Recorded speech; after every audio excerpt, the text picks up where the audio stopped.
Hello मंडळी, रुचकर रसोई blogs मध्ये तुमचं स्वागत आहे। आज मी तुम्हाला भेंडीची रसभाजी दाखवते। तर ही भेंडी मी अशी मोठमोठी कोवळी भेंडी आहे, तसे मोठे तुकडे करून घेतले। ते बघा एवढे मोठे तुकडे, अशा प्रकारे भेंडी मी ही चिरलेली आहे। आणि ह्या भाजी लागणारं साहित्य, गुळाचा आवडा खडा घेतलेला आहे, नंतर चिंचेचा कोळ हा लागेल तेवढाच घालायचा आहे आपल्याला, नंतर अर्धी वाटी दाण्याचा कूट आणि बाकी मिसळण्याचं साहित्य आहे। आता आपण कशी भाजी करायची ती पाहूया। 3 चमचे तेल घेतलेलं आहे। आता आपल्याला फोडणी घालायची आहे। भेंडीची जी रसभाजी आहे ती आंबट गोड तिखट अशा चवीची ही भाजी होते। त्याच्यासाठीच आपण गूळ आणि चिंचेचा कोळ घेतलेला आहे आणि कांदा लसणा व्यतिरिक्त ही भाजी आहे। तर तेल तापल्यावर आपल्याला मोहरी घालायची। मोहरी 1 चमचा घातले, हळद 1 चमचा,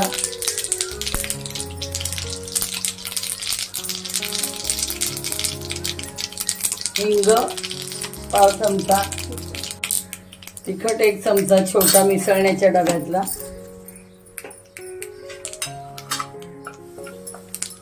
फोडणी चांगली झाल्यानंतर ही भेंडी घालून घ्यायची।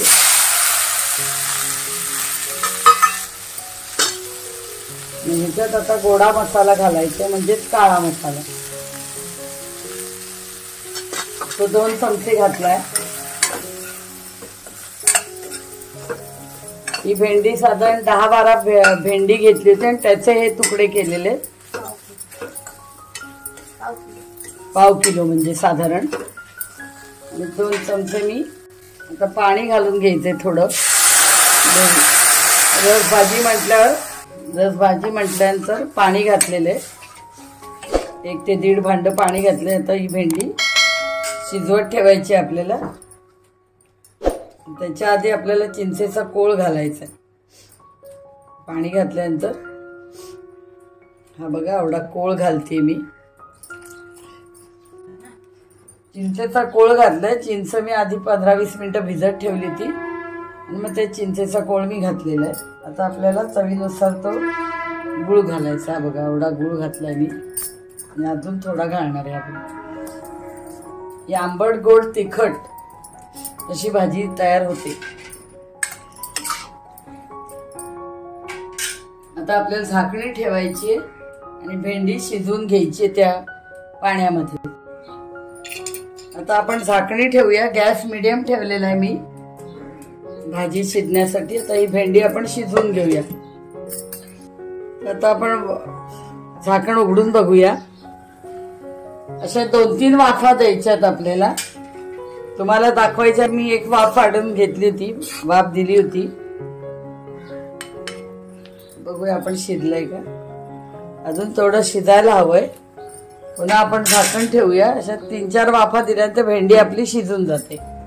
आता आपण शिजली की नाही बघूया भेंडी। आता झाकण काढते।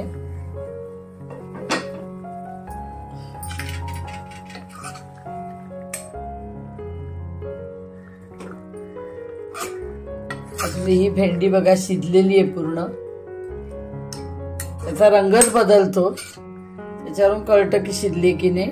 आणि तुम्हाला काढून चमचा करून दाखवते। पूर्ण शिजली आपली भेंडी। या स्टेजला आपल्याला आता दाण्याचा कूट अर्धी वाटी घालायचा आणि चवीनुसार मीठ। मगाशी भाजीत मीठ घातलेलं नव्हतं मी शिजताना, आता चवीनुसार मी मीठ घालते, अर्धा चमचा दाण्याचा कूट घातला आणि अर्धा चमचा मीठ। आणि आता ही 2-3 मिनिटं भाजी उकळून द्यायची। दाण्याच्या कुटामुळे ती आता घट्ट होईल। अंगालगत आपल्याला रस ठेवायचा, जास्ती पातळ ही भाजी ठेवत नाही। आता दाण्याचा कूट टाकल्यामुळे घट्टपणा येईल भाजीला,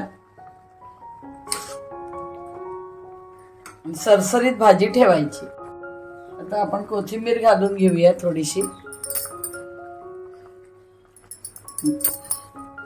बऱ्यापैकी कोथिंबीर घालते, मग त्याच्यामुळे वास अतिशय सुंदर लागतो भाजीला. आता बघा किती घट्टसर रस झाला आहे बघा. अजून थोडा करायचा घट्ट की आपली भाजी तयार झाली. तर आपली भाजी तयार झाली हे बघा. असा घट्टसर रस पाहिजे हा बघा. इतपतच ती पातळ करायची, याच्यापेक्षा पातळ भाजी चांगली लागणार नाही. दाण्याचं कूट टाकल्यावर जरा घट्ट होते ती भाजी. हे बघा पुन्हा एकदा दाखवते तुम्हाला. हे बघा इतपत रस पाहिजे. आता ही भाजी तयार झाली आणि रंग बघा किती सुरेख आला येतो. आता मी ही भाजी बंद करते आणि सर्विंग बाउल मध्ये काढून घेते. अशा प्रकारे मी तुम्हाला भेंडीची भाजी दाखवली. ही भाजी पोळी, भाकरी, भाताबरोबर कशाबरोबर तुम्ही घेऊन खाऊ शकता आणि अक्षरशः ही पंचामृतासारखी भाजी लागते. कारण आपण चिंचकोळ आणि चिंचेचा कोळ, गूळ, नंतर गोडा मसाला, तिखट, यामुळे आंबट, तिखट आणि गोडसर अशी ही भाजी चटपटीत लागते. तरी तुम्ही ही भाजी करून बघा, भेंड्याची रस भाजी. आणि माझ्या रेसिपीला लाईक, शेअर आणि सबस्क्राईब करा. थँक्यू.